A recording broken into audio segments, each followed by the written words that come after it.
পবিত্র কোরআনে বলা হয়েছে মানুষ যা চেষ্টা করে তাই পায়, সূরা আন-নাজম। আবার অন্যদিকে হাদিসে এসেছে মানুষের ভাগ্য মায়ের গর্ভেই লিখে দেওয়া হয়। যদি সবকিছু আগে থেকেই তাকদীরে সুনির্দিষ্ট করা থাকে, তবে মানুষের চেষ্টা বা স্বাধীন ইচ্ছা এর প্রকৃত ভূমিকা কি? আমাদের চেষ্টা কি তাকদীরের কোনো পরিবর্তন করতে পারে, নাকি আমাদের চেষ্টাও পূর্ব নির্ধারিত তাকদীরের অংশ? প্রিয় ভাইরা আমার, তাকদীর এমন একটা বিষয়, এটাকে শতভাগ পরিপূর্ণ বুঝে আসা বা বুঝে ফেলা এটা সম্ভব না। আল্লাহ রাব্বুল আলামিনের কিছু সির, আল্লাহ রাব্বুল আলামিনের কিছু রহস্য আছে, কিছু সিক্রেট আছে, এগুলো কিয়ামত পর্যন্ত মানুষ পরিপূর্ণভাবে রপ্ত করে ফেলতে পারবে না। এটি আল্লাহর অসীমত্বের দলিল যে সীমিত তাকে ধরে ফেলা, তার সিক্রেটস আবিষ্কার করে ফেলা এটা খুব ইজি। কিন্তু যিনি অসীম, তার সব কিছুকে মানুষ আবিষ্কার করতে পারবে না, সব কিছুর সির বা রহস্যকে মানুষ ভেদ করতে পারবে না। তাকদীর তার একটা। গায়েবের প্রতি ঈমানের যে পরীক্ষা আছে, এর মধ্যে তাকদীর একটা, যে আল্লাহ রাব্বুল আলামিন যা আমার জন্য লিখে রেখেছেন, তাকদীরে বিশ্বাস করা ঈমানের 6টা মূলনীতির একটা। এই জন্য নবী সাল্লাল্লাহু আলাইহি ওয়াসাল্লাম প্রথম 5টার কথা একসাথে বলেছেন, আর 6ষ্ঠ নম্বর বা তাকদীরটা আলাদা করে বলেছেন। ওয়া আন তুমিনা বিল কদরি খাইরিহি ওয়া শাররিহি আলাদা করে বলেছেন, বাকি 5টা কথা একসাথে বলেছেন। আল্লাহর প্রতি, আখিরাতের প্রতি, ফেরেশতাদের প্রতি, আসমানি কিতাবগুলোর প্রতি, সবগুলো একসাথে বলেছেন, এবং শেষে আলাদা করে বলেছেন ওয়া আন তুমিনা বিল কদরি খাইরিহি ওয়া শাররিহি, বিশেষভাবে তাকদীরের প্রতি ঈমান আনা। তো এটা হলো প্রথম কথা। এরপরে আসল মূল ইস্যুতে, সেটা হলো যে একদিকে আল্লাহ বলছেন লাইসাল ইনসানু ইল্লা মা সা, মানুষ যা চেষ্টা করবে তা পাবে। আবার অপরদিকে বলা হচ্ছে আল্লাহ যা তাকদীরে লিখে রেখেছেন সেটাই হবে। তো আসলে কোনো কন্ট্রাডিকশন আছে কিনা? উত্তর হলো, মানুষ যা চেষ্টা করবে সেই চেষ্টার অনুপাতে সে পাবে। প্রশ্নের শেষ অংশে একটা দারুণ কথা লিখেছেন প্রশ্নকর্তা, যে আমাদের চেষ্টাও কি তাকদীরের অংশ কিনা? উত্তর হলো হ্যাঁ। এটাই হলো মূল কথা, যে আমার চেষ্টার পরে যদি কোনো কিছু অর্জিত হয় তাহলে বুঝতে হবে এটা আমার তাকদীরে ছিল, আর যদি আমার চেষ্টার পরে কোনো কিছু অর্জিত না হয় তাহলে বুঝতে হবে সেটা আমার তাকদীরে ছিল না। তাহলে আমার চেষ্টা করার দরকার আছে কিনা, নাকি আমি তাকদীরের উপরে নির্ভর করে বসে থাকবো? উত্তর হলো না। আল্লাহর নির্দেশ হলো তাকদীর বিশ্বাস করো আর প্রাপ্তির জন্য চেষ্টা করো, দুটোই আল্লাহর নির্দেশ। বিষয়টাকে ছোট একটা এক্সাম্পল দিয়ে আমরা বোঝার চেষ্টা করতে পারি। ধরুন আপনি কোনো একজন পদস্থ কর্মকর্তার কাছে গেলেন, একজন চেয়ারম্যান, একজন এমপি, একজন মন্ত্রী, কারোর কাছে একটা কাজ আছে, তার স্বাক্ষর হলে কাজটা হয়ে যাবে। আপনি তার কাছে যখন যান, আপনার বিশ্বাস থাকে হবে সেটাই যেটা উনি সিদ্ধান্ত নেবেন, জিনিসটা তার হাতে। মন্ত্রী যদি চান তাহলে সিগনেচার দিবেন, এমপি সাহেব চাইলে, চেয়ারম্যান সাহেব চাইলে তিনি এটা সিগনেচার দিবেন, আর না চাইলে দিবেন না। বিষয়টা তার চাওয়ার উপর নির্ভর করে। বাস্তবতা কি সেটা না? সিদ্ধান্ত যেহেতু ওনার, অতএব উনি কি সিদ্ধান্ত নেবেন সেটার উপর নির্ভর করে। আমি বিশ্বাস করি যে সিদ্ধান্ত যেহেতু তার হাতে, অতএব তিনি যেটা চাইবেন সেটাই নেবেন। এখন আমি তো আমার চেষ্টা করব নাকি?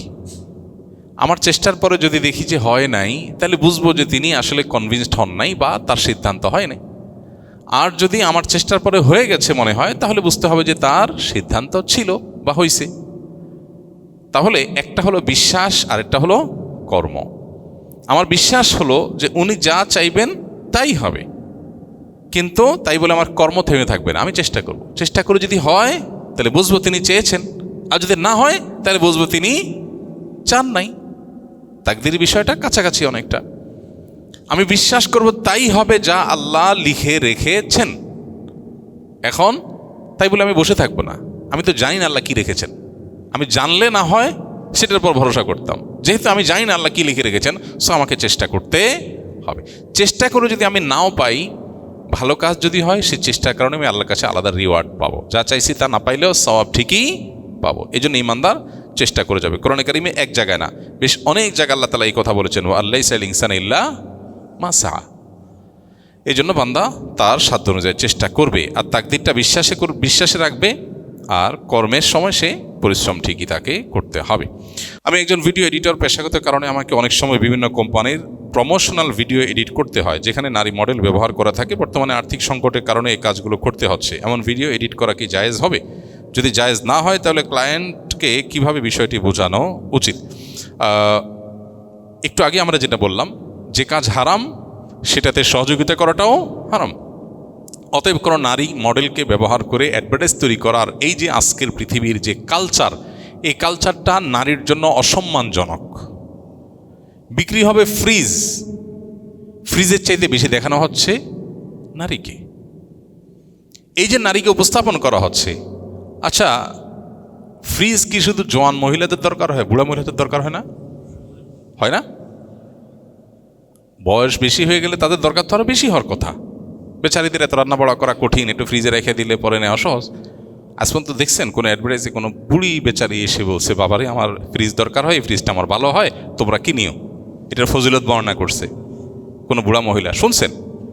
হ্যাঁ, নারীদেরকে চাকরি দিতে হবে, তাদেরকে বাহিরে কাজের সুযোগ দিতে হবে, কেন তাদের অধিকার, তাদের উপার্জনের সুযোগ দিতে হবে, তাদেরকে পরনির্ভরশীল করা যাবে না, স্বামীদের উপরে নির্ভরশীল করা যাবে না, তাহলে তারা জুলুম মুক্ত হবে। ভালো কথা, নারীর উপকারের জন্যই তো, তাই তো? তো চাকরিটা কি জোয়ান নারীর বেশি দরকার না বুড়া নারীর বেশি দরকার? বুড়া হয়ে গেলে অনেক সময় দেখা যায় ছেলে দেখে না, মেয়ে দেখে না, অসহায় হয়ে যায়, এ বেচারিদের চাকরি দরকার হয় না? বেশি হোক আর কমক দরকার হয় কি হয় না? কই, তাদেরকে তো কেউ রিসেপশনে চাকরি দিতে দেয় না, যে একজন চাচিরে বসাই দিছে রিসেপশনে, শিক্ষিত চাচি, ওনাকে বসাই দিছে, শুনছেন? বরং শর্ত দেয় অবিবাহিত হতে হবে, সুন্দরী এবং সুদর্শন হতে হবে। তাহলে বুঝতে হবে মতলব এটা কি সম্মানজনক আমাদের বোনদের জন্য, মায়েদের জন্য? সম্মানজনক? ইসলাম বলে পুরুষ গাধার মতো খেটে পরিশ্রম করে নিয়ে আসবে আর মহিলা ভেতরের সাইডটাকে সামলাবে। এখন দুইজন বাইর হয়ে গেছে, যখন দুইজন বাইর হয়ে গেছে সংসারের শান্তি শেষ। কারণ বাহিরে কাজ করে আসার পরে মাথা ক্রেজি হয়ে যায়। যারা বাইরে কাজ করেন তারা জানেন ঝগড়াঝাটি করতে হয়, ঝামেলা পোহাতে হয়, নানান হ্যাসেল নিতে হয়। বাসায় আসে তার একটু প্রশান্তি দরকার। এখন দুইজনেরই একই হাল, কে কারে প্রশান্তি দিবে? ভাইরা আমার, এই কালচার দুনিয়াকে ধ্বংস করে দিয়েছে। সেজন্য নারীকে মডেল হিসাবে উপস্থাপন করে অ্যাডভার্টাইজ তৈরি করার কাজ করা জায়েজ নয়। আপনি যদি ভিডিও এডিটর হন তাহলে আপনি এই কাজ করবেন না। আপনি বলবেন এই কাজ না করলে তো ভাই কাজ আর নাই, কাজই পাবো না, অল্প খাবেন, কাজ কম পাবেন। মানুষ তো কিছু স্যাক্রিফাইস করে আল্লাহর কাছে জান্নাত আশা করবে। আল্লাহকে বলতে পারবেন আল্লাহ হিউজ কামাই করতে পারতাম, ছেড়ে দিলাম তোমাকে খুশি করার জন্য। আল্লাহ এত কামাই করতে না পারার কারণে চলতে কষ্ট হয়েছে, অনেক কষ্ট করে চলছি, সাথের লোকজন অনেক কামাই করছে, কারণ ওদের কোনো বাইন্ডিংস নাই, তো তোমার জন্য এই স্যাক্রিফাইস যে করছে তুমি আমাকে জান্নাতটা দিও। আল্লাহর কাছে বলতে পারবেন, দুনিয়াতে সব ঠিকঠাক রাখবেন, আবার বলবেন আল্লাহুম্মা ইন্নী আসআলুকাল ফেরদাউস। আল্লাহ এইদিকে আকাম করে যা কামাই করা দরকার এগুলোও করব, আর জান্নাতও দিও। মামার বাইরে আবদার হয়ে গেল না? আল্লাহর জন্য স্যাক্রিফাইস করতে হবে। আল্লাহ আমাদেরকে সেরকম মুমিন হওয়ার তৌফিক দান করুন।